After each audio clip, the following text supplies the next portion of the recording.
That's another somewhere you may not know, right next to somewhere you definitely do know walk. And we are outside of the original Vivienne Westwood shop on King's Road. And we're not doing actually a King's Road walk today. We're going to do, next to King's Road walk as we do on this channel. But this is the Vivienne Westwood shop as it was. World's End, I think it's called now. And number 430 King's Road. And this is where then primary school teacher Vivienne Westwood and art school dropout Malcolm Mclaren opened Let It Rock in 1971, reincarnated as the name Sex in 1974. Westwood of Mclaren's work shaped the UK's 1970s punk and new wave scene, and the shop itself became synonymous with social and economic rebellion. We are on the King's Road. There is a lot of traffic today, simply because there's roadworks all up and down King's Road, and as a result it's just snarled up everywhere, apart from the fact it's London anyway. Thought we'd start at Vivienne Westwood shop, even though we're not actually doing a King's Road walk today. Punk icon Jordan, not the Jordan we may know in the UK, but the punk icon Jordan worked in the Vivienne Westwood shop, as did future Sex Pistols bassist Glenn Matlock. Sex Pistols being managed by Malcolm Mclaren. We are deep in Chelsea land.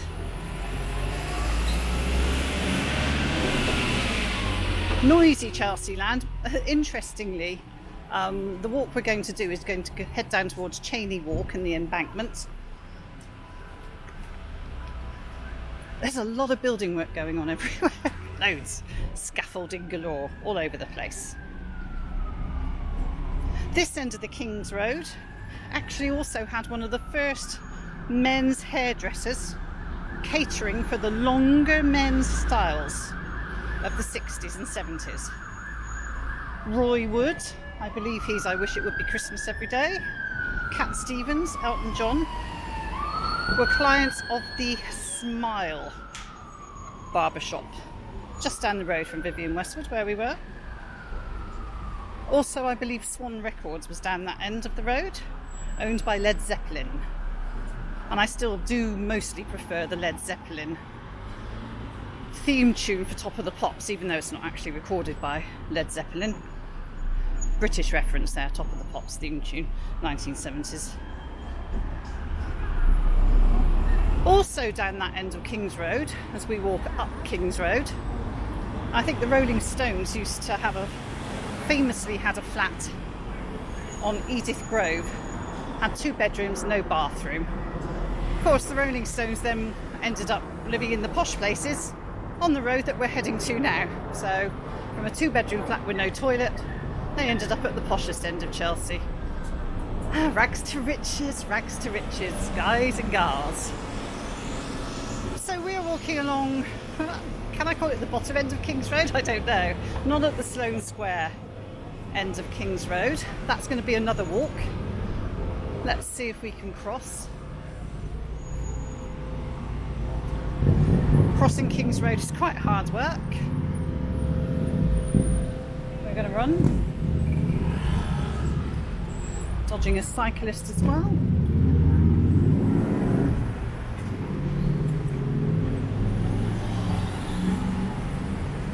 Let's cross to the middle.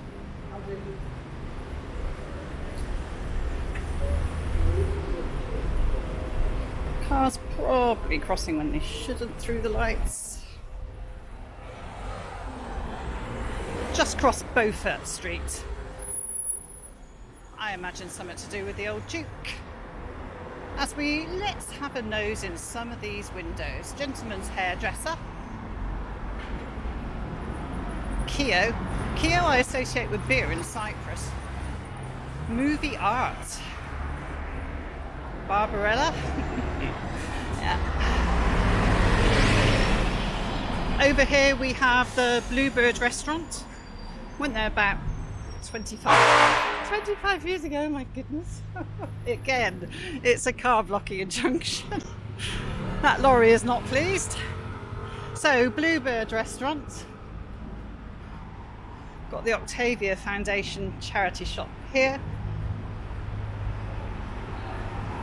It's interesting that I don't know who Timothy Alton is. He's got quite a fancy looking place over there.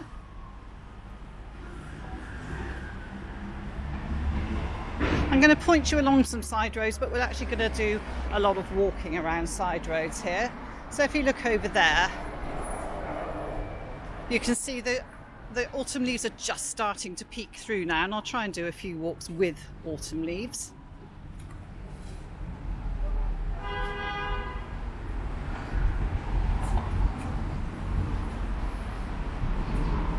This is Paultons Square, very, very typical London square.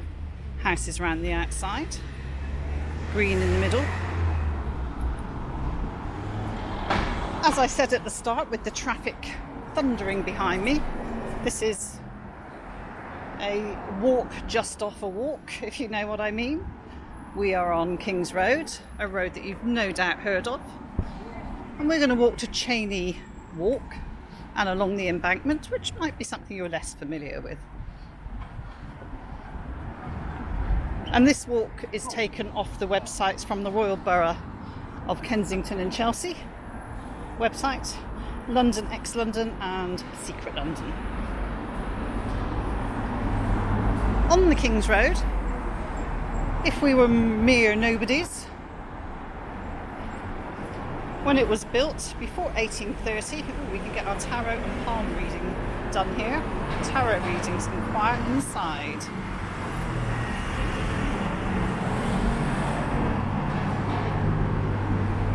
So we would only be allowed along here with a special copper token with the King's head on it. Wouldn't have been allowed along here otherwise. Charles II had the King's Road constructed as a private roadway between his palaces at Whitehall and Hampton Court. Conveniently, it passed Sands Manor, the home of his mistress, Nell Wynne.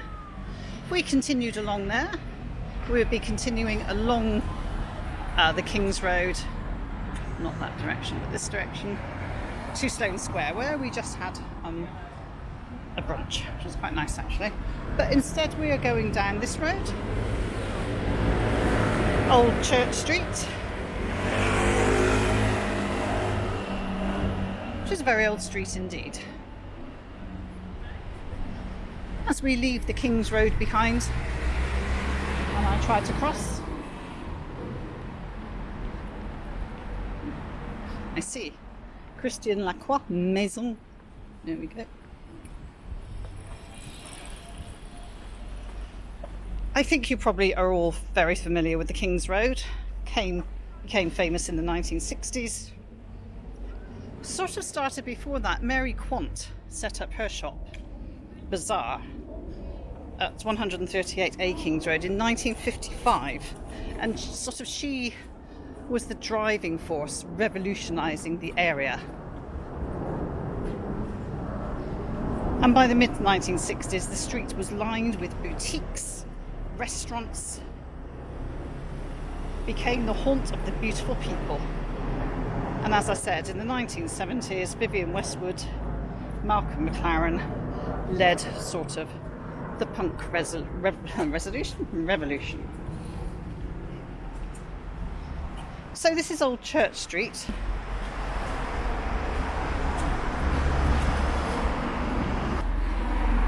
It's one of the oldest streets in Chelsea.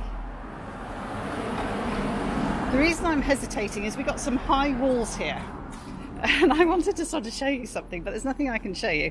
Wait a sec, see if I can cross over and at least show you the walls. Alright, so let's do it from this angle, which is why I was getting all flustered and confused. Hidden behind these high walls is the rectory, built in 1752, reputedly, and this is why I really want to show it to you, the most expensive property in London. Rumoured that even offers from Russian oligarchs are rejected. Has an extensive garden which is the second largest private garden in London after Buckingham Palace. And here's some people on a guided tour because it's quite an interesting area. I saw them at the station at Sloane Square actually. Originally this place here was the home of the rectors of Chelsea Parish Church, including George Wellesley, brother of the Duke of Wellington, and also the father of Charles Kingsley, who wrote The Water Babes. And you can see it says Rectory Chambers here.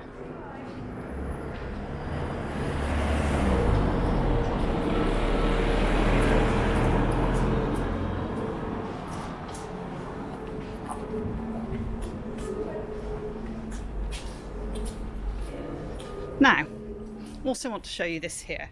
So the Royal Borough of Kensington and Chelsea website's got some really fascinating stuff. So 34 to 44, you can see, look, the old dairy, Chelsea. This was the site of Wright's Dairy, and 50 cows once grazed on Cook's ground at the rear of the dairy.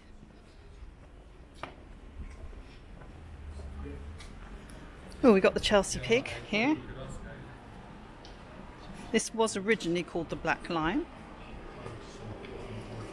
The original pub had a beer garden and bowling green. Can you imagine?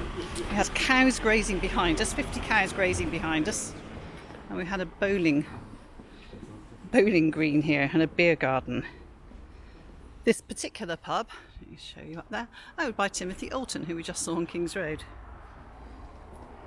So this pub was actually built in 1892, retains many of its original features, including elaborate lights and bar fittings. And apparently, if we went inside, we would find pictures from the 1960s and 70s, including photos of George Best, the Rolling Stones, and punk memorabilia.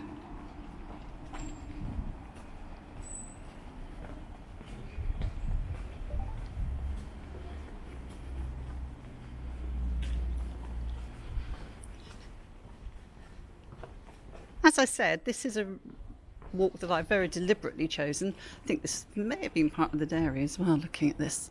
Not sure.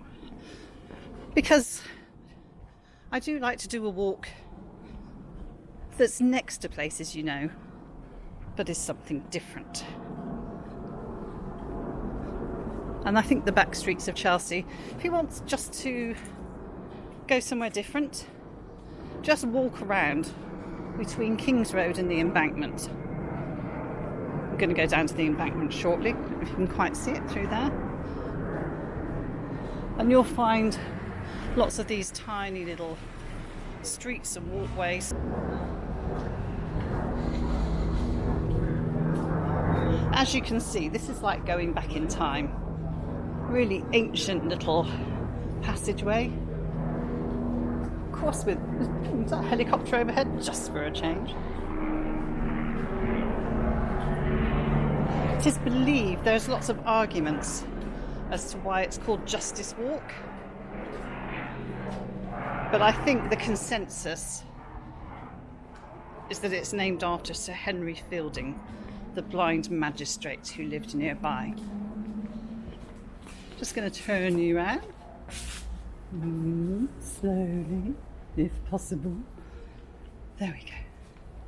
So that's a look at very sort of Mews style location.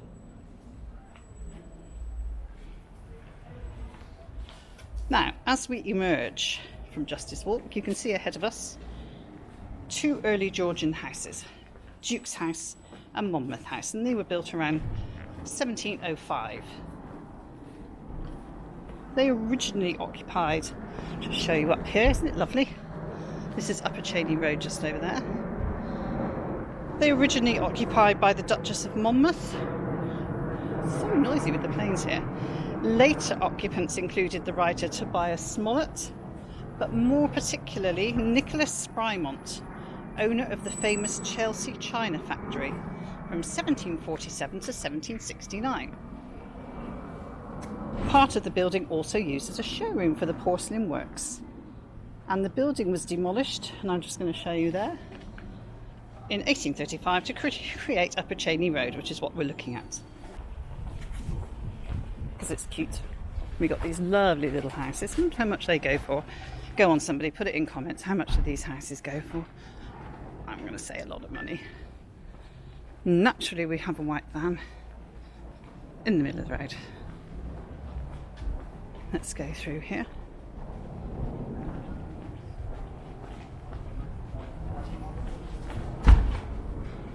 As I said, fair amount of building work going on, refurbishment work, those types of things.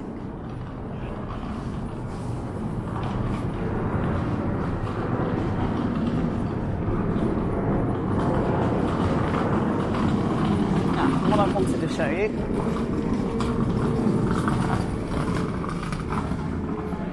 was there's a blue plaque on the end of that road there. And that is the Chelsea Porcelain Works, which occupied that site, where the van is, from 1750 to 1784. It was the first factory to produce porcelain of as fine a quality as that from Japan and China. Today, Chelsea china is much prized, especially pieces bearing the famous red anchor mark. Anyway, you can just catch that along there as well. Got some garden stuff in there too. Right, let's head back down this way.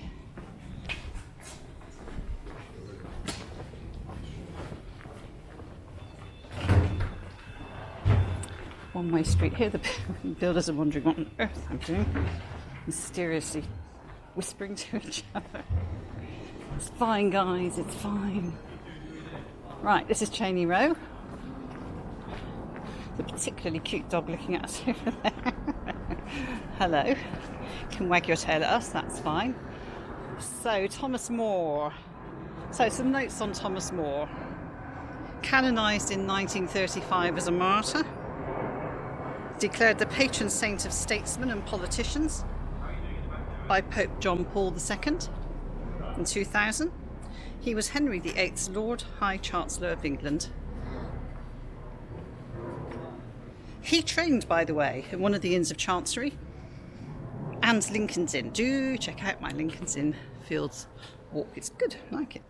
He's author of Utopia, humanist and much opposed to the Protestant Reformation and to Henry VIII's separation from the Catholic Church.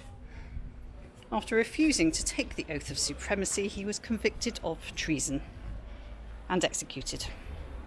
So this Catholic Church of Our Most Holy Redeemer is dedicated to Sir Thomas More, and on the altar is a relic from his vertebrae. And there's an annual event here on the date of the execution, making a procession to the convent of the Order of Adoration in Beaufort Street, then by river to the Tower of London. So let's walk along Cheyne Row.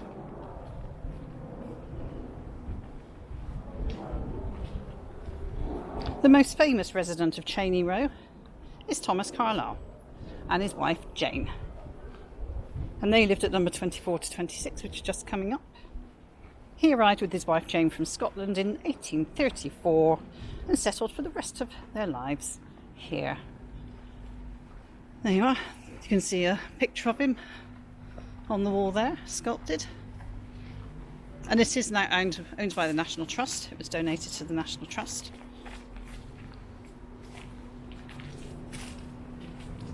Jane, his wife, kept a detailed record of domestic life around here, including trouble with the maids, what life was like with the local shops.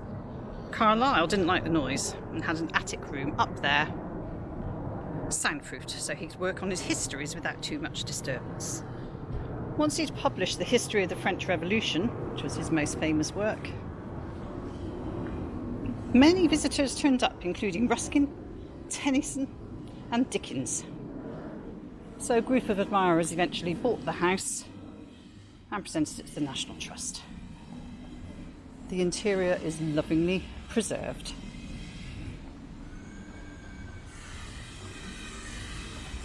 Lordship Place, Cheyne Row. Do love these houses. They look incredible.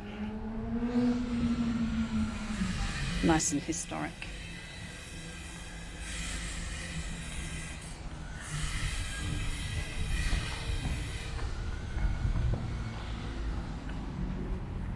And at number 10, there's a plaque, don't know if you can quite make it out, commemorating Margaret Damer Dawson, founding member and first commander of the Women's Police Service during World War I. She was also an active animal welfare reformer.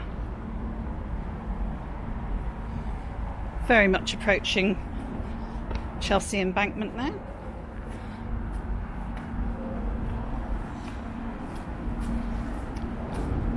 Number 50 Cheyne, it says here.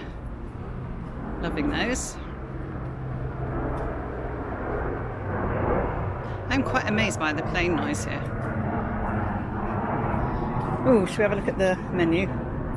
Wild mushroom and Australian black truffle arancini with creme fraiche and herb pesto, £9. Mains. Just turn you up the street so you can see. So mains, you could have roasted Isle of Mull scallops with cauliflower puree, red mullet and aubergine caviar, borlotti beans and Scottish girole mushrooms with caviar sauce for £40. There is a lamb cannon and neck for £36, and there's a grill. It ain't cheap, that's what I'm telling you. Oh, a cheap place to eat. Looks very pleasant though. 50 Cheyne.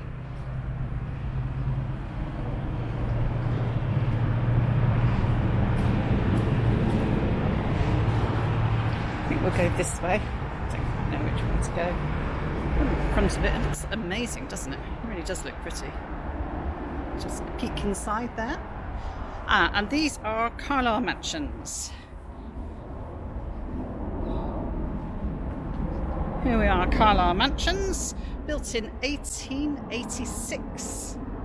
Carlisle mansions are a block of flats named after the author Thomas Carlyle, with multiple, if you can hear me, multiple authors having lived here. And it actually got nicknamed the Writer's Block. I think Ian Fleming has lived here. I forget the others. Oh, Somerset Maugham. Yep, Ian Fleming, T.S. Elliott, all occupying specific flats in this block. Amazing, isn't it? That's what I mean. Just come here, wander about. Just wander about. It's very, very historic.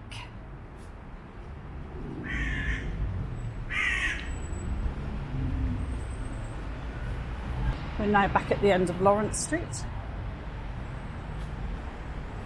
We're going to come down to the embankments now.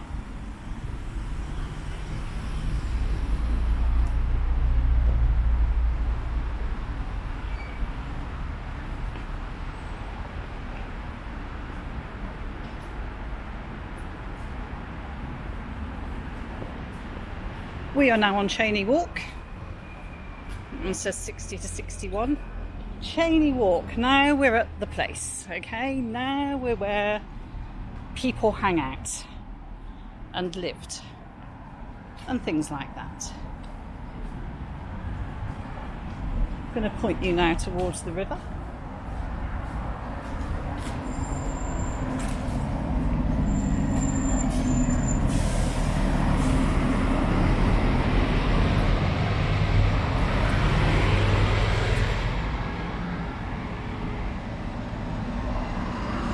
Here we have Sir Thomas More. There we go.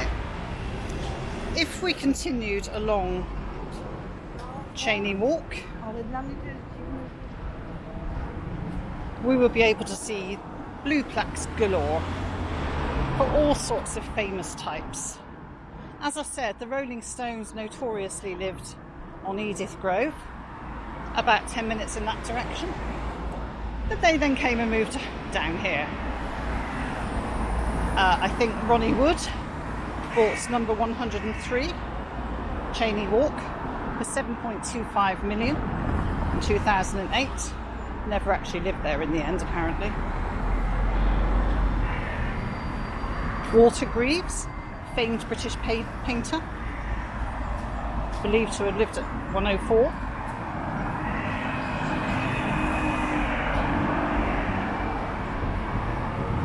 As we look at the bridge in front of us, and we're going to talk about that in a moment. We'll look over the river. So you see there's been an awful lot of building work.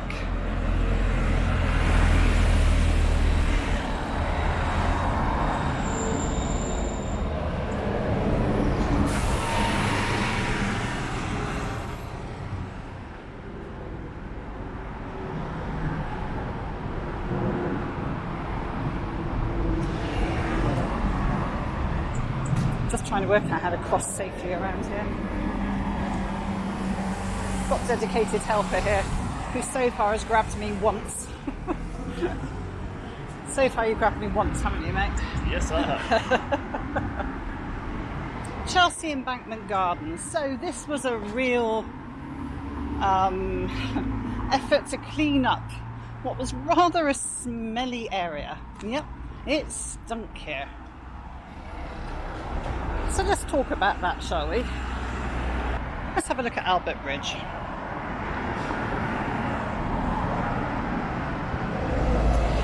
So Chelsea Embankment, as I said, was partly to solve a problem of filth and smelliness. 1874, it was considered one of the great engineering achievements of the age. Changed the face of this part of the river, maybe others too, forever.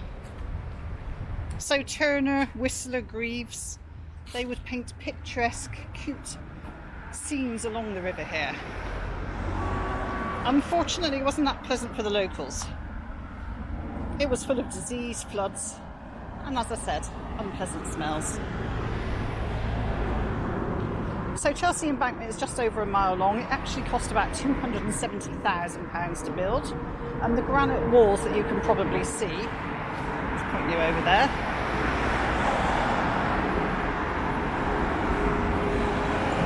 they were aimed to reduce the Thames to a uniform width of about 700 feet. And so then they built ornamental gardens, designed by Joseph Balzaghetti.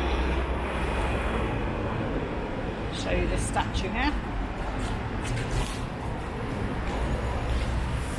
Thomas Carlyle, famous resident. The opening day pamphlet stated that the embankment had removed the stinking mudbanks, which had forced upon the attention of more than one of the senses, and replaced it with pleasant drives and ornamental gardens. Though it's quite, as you can hear, it's very polluted, I can tell you that, and a lot of traffic noise. So was it a total success? You may often see the sign on Albert Bridge that says that troops must break step while marching over to avoid damaging vibration. Go online, you'll see the pictures. I don't think I can quite get across there with all this traffic. There were fears that soldiers from the nearby Chelsea barracks would cause vibrations to reverberate through the bridge and cause permanent damage. And this led to the bridge having a nickname, the Trembling Lady. I think the barracks are now luxury apartments. It's so noisy here, my goodness. So you can see it's sort of, I'd love to show it to you, I really would. So it's kind of a suspension bridge, but it's kind of a mixed bridge, because it's also propped up from underneath.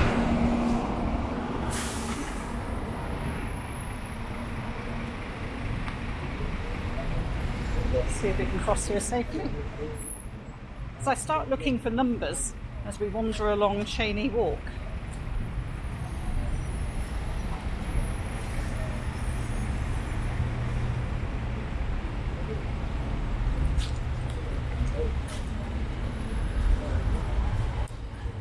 Now this is Boy with a Dolphin, sculpted by David Gwynn. His son Roland was the model, but very sadly died in 1999, and this statue is now his memorial. So this is where the Pier Hotel used to stand. 1844. Steamboat travel was all the rage then. And we've got Cadogan Pier just over here, filled with nautical memorabilia. But it was demolished in 1968 and replaced by this rather less than attractive pier house. So peek along the river, eastwards. As I said, I can't quite get that sign. Don't know if you can quite catch it. Go online, see if you can find a picture. As we now cross Oakley Street. I think John Betjeman described Albert Bridge as shining with electric lights, grey and airy, against the London sky. It is one of the beauties of the London River. Let's see if we can get across. No idea it was quite this packed here. There we go, straight on view of the bridge. Nice.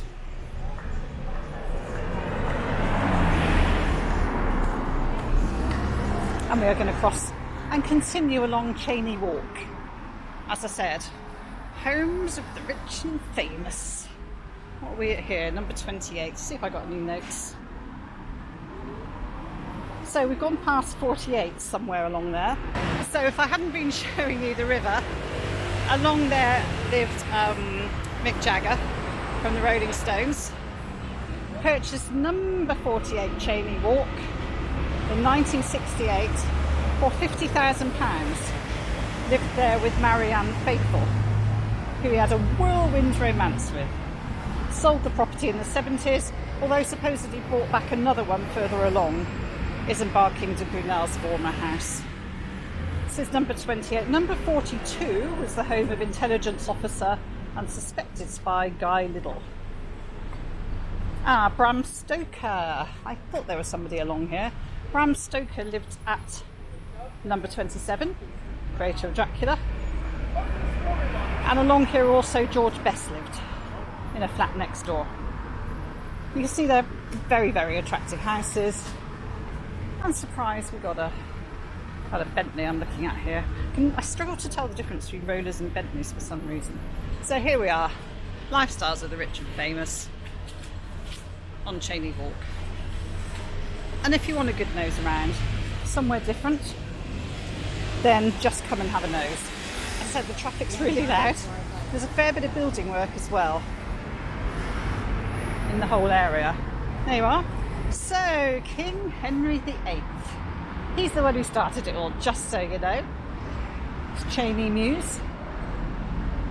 I'm not going to walk along Cheyne Mews, I feel a bit shy. It looks a bit, private.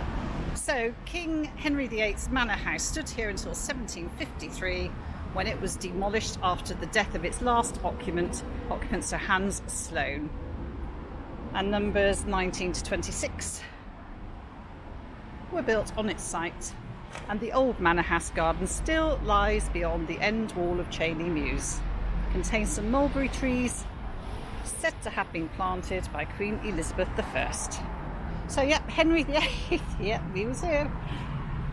Liked it along the riverside here. I wonder how much these houses go for. Number 22. I haven't got any stories about that one.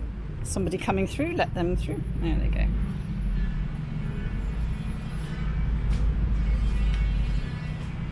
I think some of the funny stories are about the local drug squad frequently raiding Mick Jagger's home. Just behind us along here.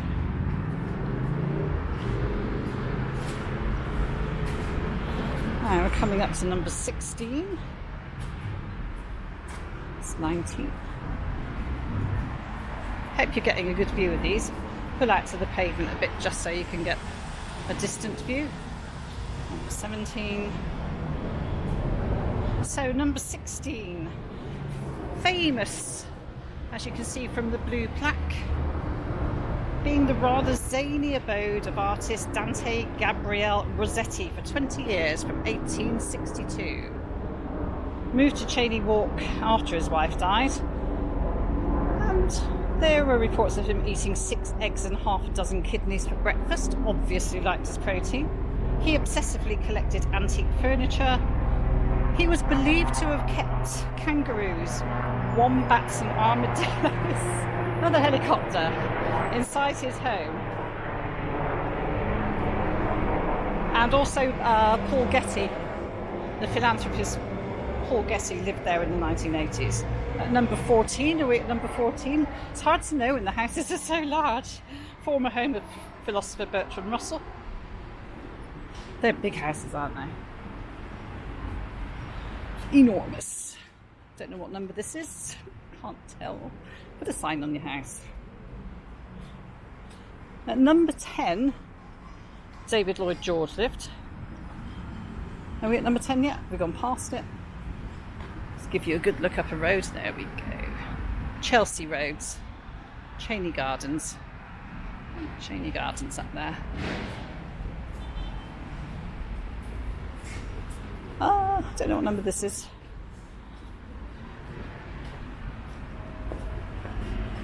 Oh, this one's being done up. Wonder what this is. It's had a lot of building work going on around here. We got a number on this one? Nope. Oh, dearie me, houses with no numbers. I know George Elliott, whose real name was Mary Ann Evans, famous Victorian writer and poet, known for works The Mill on the Floss and Middlemarch. She lived at number 4, and that's number 7. So we're not at number 4 yet. These houses are big. Got a Victorian post box there. George Elliott unfortunately died very quickly afterwards. Now this is very interesting. Cyprus flag. You know, we're regular visitors to Cyprus. So that's very interesting. A Cyprus flag there. Is it a Cyprus embassy or something? Or very wealthy Cypriot. Don't know.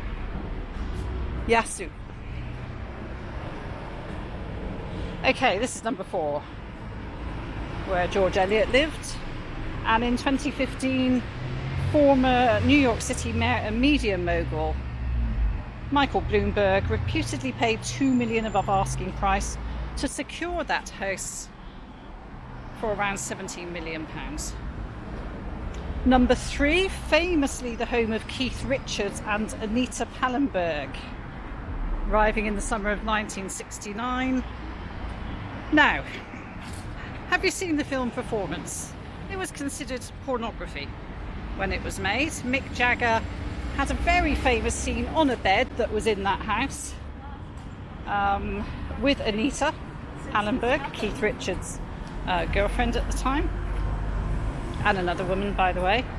It's an incredibly controversial film about the dark underbelly of the swinging 60s, and rumours abounded about the relationship between Mick Jagger and Keith Richards' other half. In 1971, they moved their entire contents of that home to the south of France. And I think also along here, David Bowie lived with Angie. But I might have missed that one. There's a lot to keep up with here. Right, let's just walk back from the main street a minute. Man, it is noisy here. Right, flood. So I don't know if they have that amount of street noise. Imagine if you're sitting in your multi-million-pound garden with that amount of road noise outside. Let's continue along this way.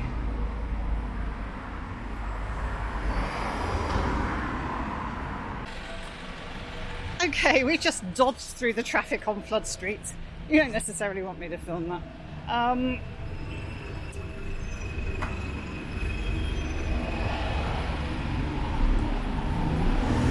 So a look back over Cheyne Walk there. And from here, you can see the blue plaque of George Elliott. Let's just head along here.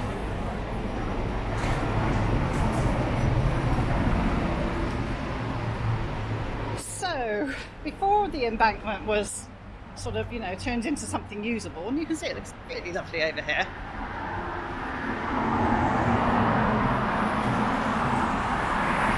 We would have been walking in water. There you are, Chelsea Embankment. Nice old sign. Residents did not always appreciate the picturesque scenes that artists did along here. Artist Daniel Maclise lived at 4 Cheyne Walk, where I was just showing you. Said the disadvantages included noise, industries, wharfside loading, cocks crowing, street cries, and drying washing. And as you can hear, changed that much. Really hasn't. So, Sir John Wolfe Barry, civil engineer, lived and died here. Got these really beautiful red brick houses along here.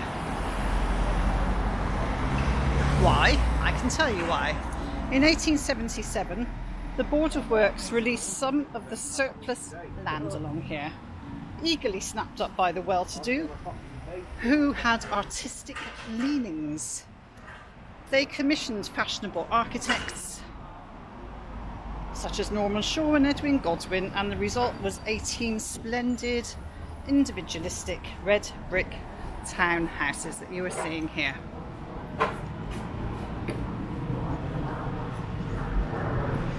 Garden corners. So we're coming up to the Physic.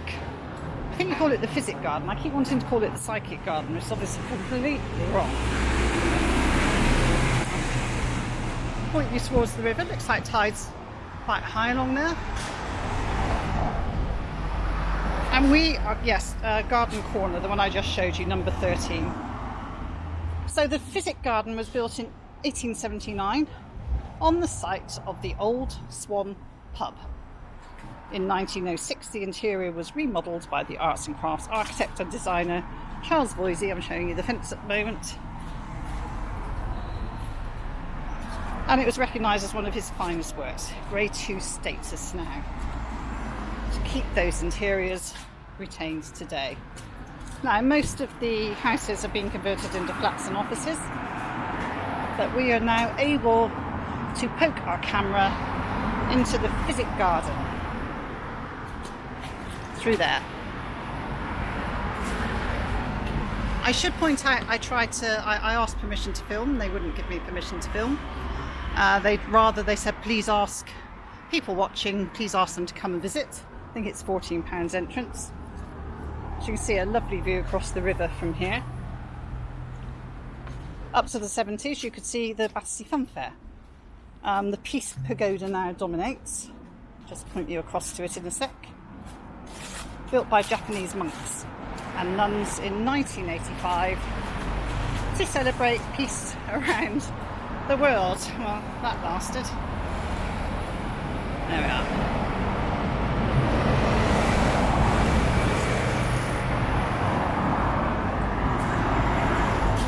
So we're going around the, dare I call it, the bottom end of the Physic Garden. The Society of Apothecaries originally leased this land as a boathouse, but it was an ideal site for a herb garden. They've got sort of back end stuff going on there. High walls to enclose the areas and protect the fragile plants were erected. In 1676, the transfer of plant specimens began. And we are going to go up Swan Walk now. Named after the famous Swan Inn, mentioned by Samuel Pepys in his diaries. Isn't that nice? So you cross over, looking out for traffic. Actually, there were 2 Swan Inns. First was located to the east of the Physic Gardens, popular meeting place with balconies overlooking river, skittles in the garden. Also marked the finish post of the Doggett's Coat and Badge Race, the annual event for apprentice watermen, which still takes place today, but now finishes at Cadogan Pier. This race is a test of oarsmen's skills as it is rowed upstream and against the tide. I have no idea where I am right now. I don't know which way to go now. Oh, look at these lovely houses along here. Let's have a look. I do love these pastel coloured houses. As I said, I'll do another walk sort of further up the King's Road where we catch a few more of those. I think we'll go this way. I haven't got a clue where I'm going. Let's try this way, shall we? Be finishing this walk fairly soon. Don't know if you can tell, it's well, we're in October now. Trees are just starting to turn. You can't see a lot of it at the moment. Just look at those trees above the Physic Garden. You can see just starting to turn yellow and orange on the top of there, and these leaves above us as well. Today it's supposed to be 16 degrees. What's happening at the moment is we're getting rain, so the plants are happy plants. And then last night it was 3 degrees, I think, overnight because the skies were clear. Plants are dying because it's too cold for them. So, you know, swings and roundabouts. There you are. Chelsea Physic Garden. Founded 1673. As I said, £14 entrance fee. Excuse me, I'm going to cough. Here's somebody trying to park in a really tight space. Do you reckon they're going to make it?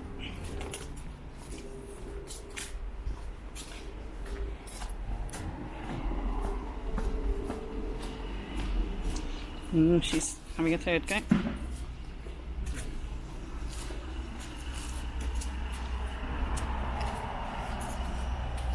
Our sign, we are open Sunday to Friday, 11 till 5. You can book online.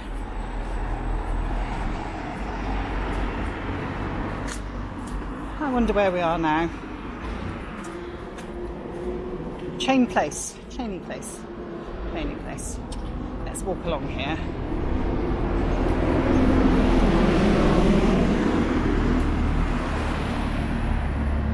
Back to the traffic. As I said, I do recommend that you walk around. However, right, this is a Gordon Ramsay restaurant.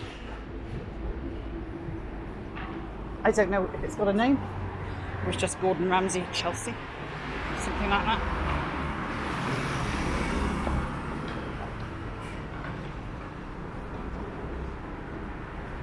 Got some newer builds here, 1988.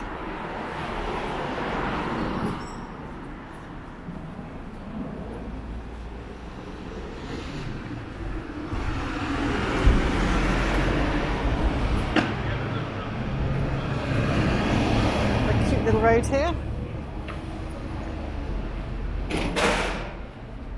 I don't know what this is called.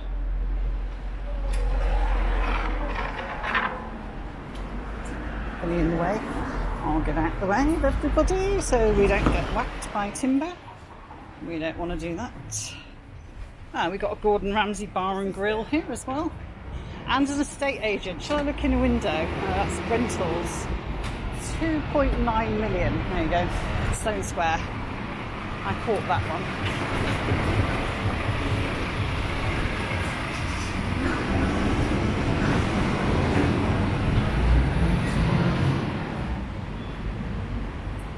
So down here is Tite Street. We could have come up this one. Same sort of buildings that you would have seen. And we're going to head up further up Tite Street now. See if we can cross. If someone's going to let us cross. Here we go. Again, classic Chelsea. Your big, how many stories is that? 1, 2, 3, 4 story Chelsea buildings. Got a little Dachshund here. Hello, Dachshund. I think they have small dog syndrome, Dachshunds. Can rarely get one to bounce up to you and say hello.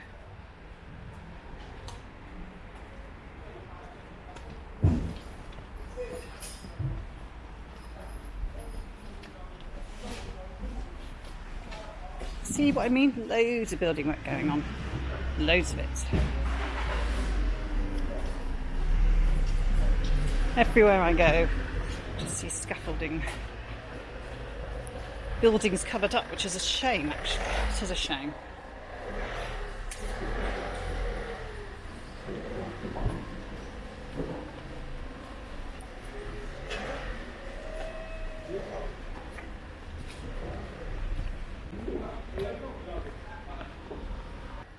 actually heading this way. Let's go through here, straight across around the house. Why not? Van coming, never mind.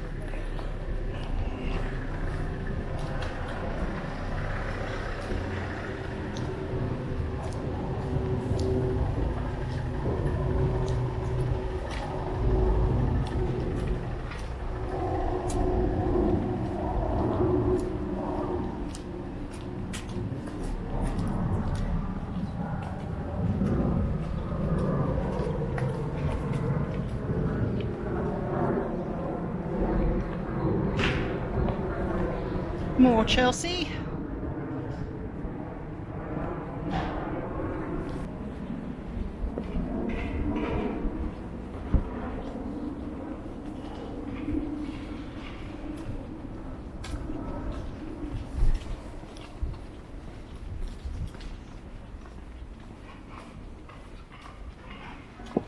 Now, as we approach the end of this walk, we're heading towards, I suppose, what do you call it? The Chelsea pensioners? The guys that you see in red.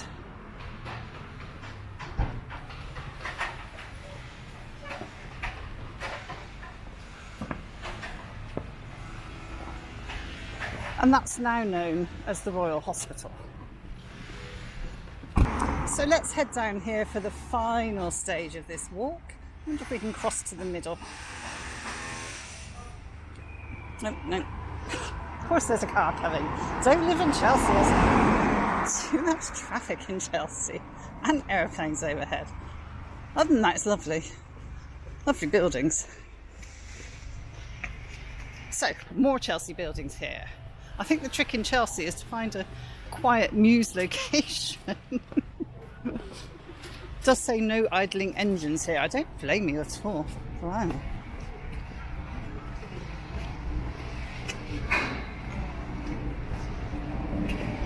So we're heading down to Royal Hospital Road now, which we were hanging around earlier. Come back this way instead.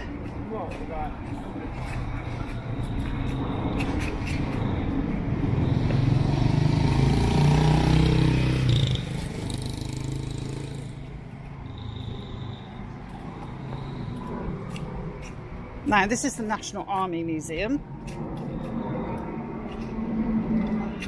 We used to be an infirmary.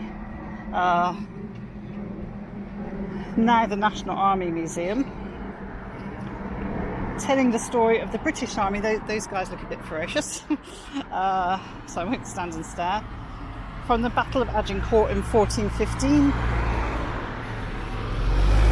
to peacekeeping in the 21st century.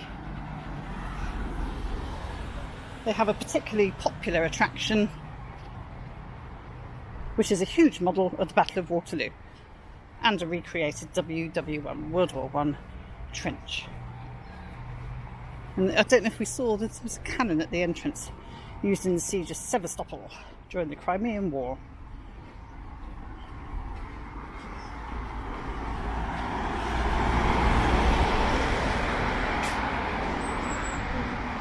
So, Chelsea's most famous institution, possibly, is the Royal Hospital. A Grade 1 listed building. I imagine you can't touch it when it's Grade 1. Designed by Sir Christopher Wren, and also added to later in its existence by Robert Adam and Sir John Soane.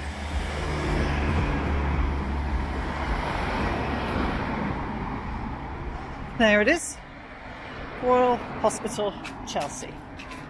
Charles II was very aware of the debt he owed to the army, and he wanted to build an institution similar to the Hotel des Invalides in Paris. So his Paymaster General Stephen Fox had to find the funds, and the site of Chelsea College, which was a theological college founded by James I, was selected.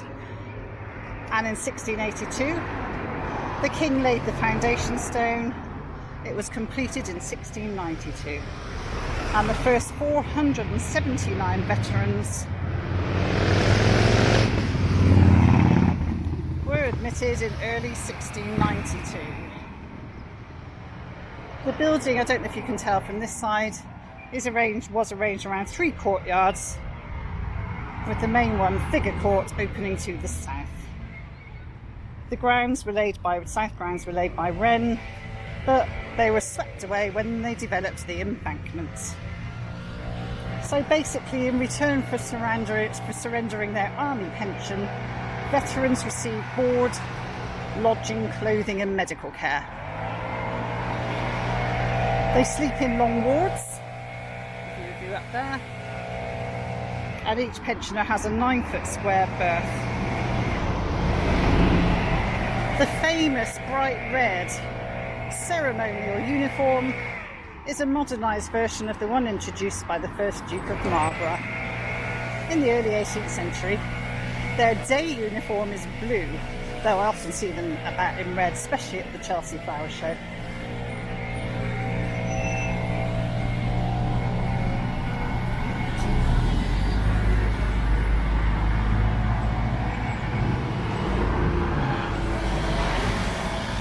Another look over there, obviously looking towards the river as well.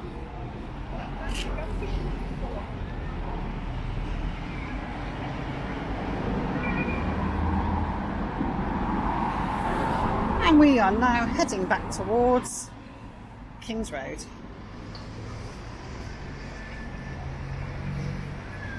Which side shall we go? Playing fields? Lots of kiddies out there playing. I'm guessing organised activities through their schools. While on this side, again, more classic Chelsea. As I said, I will do another walk closer to Sloane Square at that end of town. Try and get more of those pastel coloured streets and things like that on that one.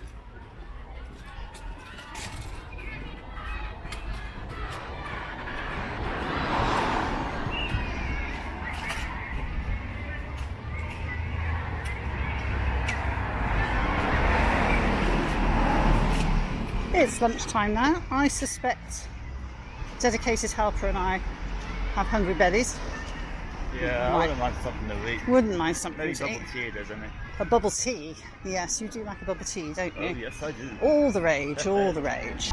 Okay, we are looking for St Leonard's Terrace to head us back to King's Road. It's been quite a walk today.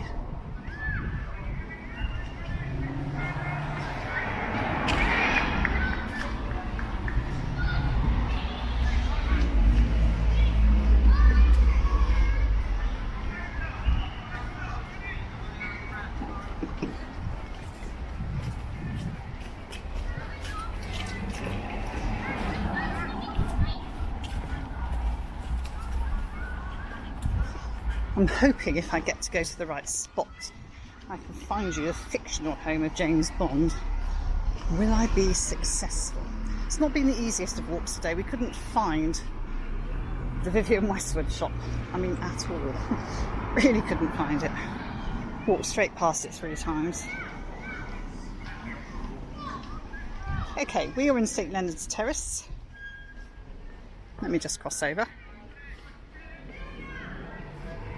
And of course there's a car coming. I don't know what that is over there. Any answers on a postcard? Don't know what I'm looking at. Let's go through here. Isn't it pretty?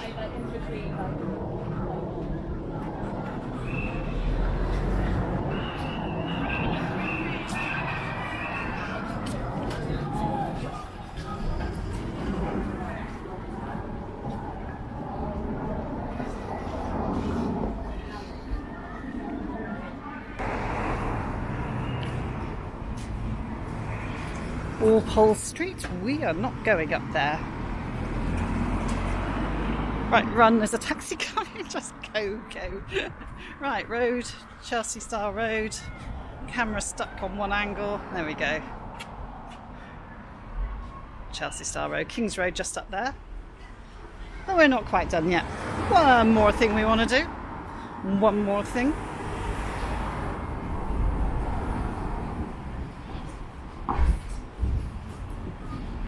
Uber contracts. Now, I'm going to guess that's not quite the same as Uber Eats. Taking a guess.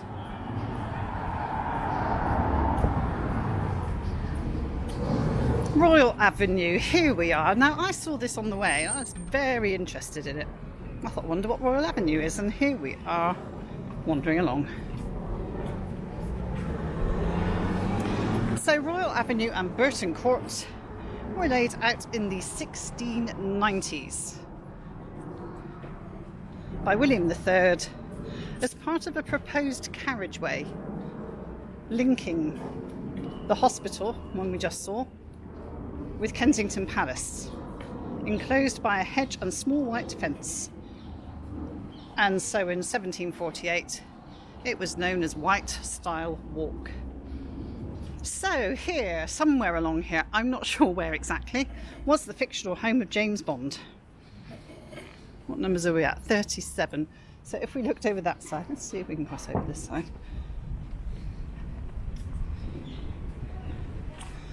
42 over there. Okay, I actually don't know which was the fictional home of James Bond.